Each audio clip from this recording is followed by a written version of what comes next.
আসসালামু আলাইকুম। সবাই কেমন আছেন? ভিডিওটা শেয়ার করে দিবেন।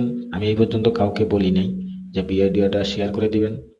আমার আগেই সন্দেহ হয়েছিল একজন বিএনপির নেতা, আরেকজন বিএনপি নেতা, একই দলের নেতা একজনকে ছাতার জন্য মারবে।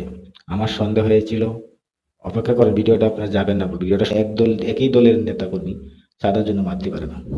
এনসিপিতে ভিডিওটা দেখবেন, দেখলে বুঝতে পারবেন এনসিপির মিছিলে এই শো হয়, এই শো আগের হত্যাকারীরা মিছিলে। দেখেন ভিডিওটা, আর ভিডিওটা শেয়ার করে দিবেন। দেখেন ভিডিওটা।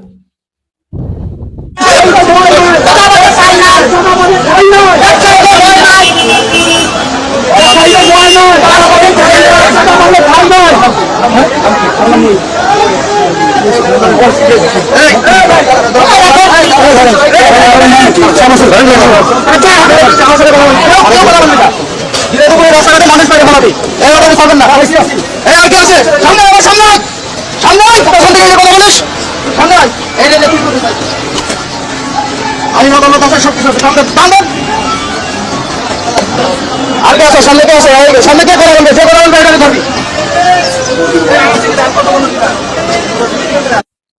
তো এনসিপির লোক, জামাতের লোক বিএনপিতে ঢুকিয়া বিএনপির নাম ব্যবহার করে বিএনপিকে ট্যাগ লাগিয়ে আওয়ামী লীগে যেমন মাঠ থেকে সরিয়ে দিয়েছে, তেমনি বিএনপিকেও মাঠ থেকে সরিয়ে দিতে চায়।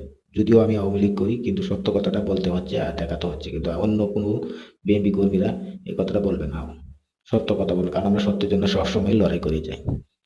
হোক না জেল, সমস্যা নেই, তারপর সত্য কথা বলে যাবো। ধন্যবাদ।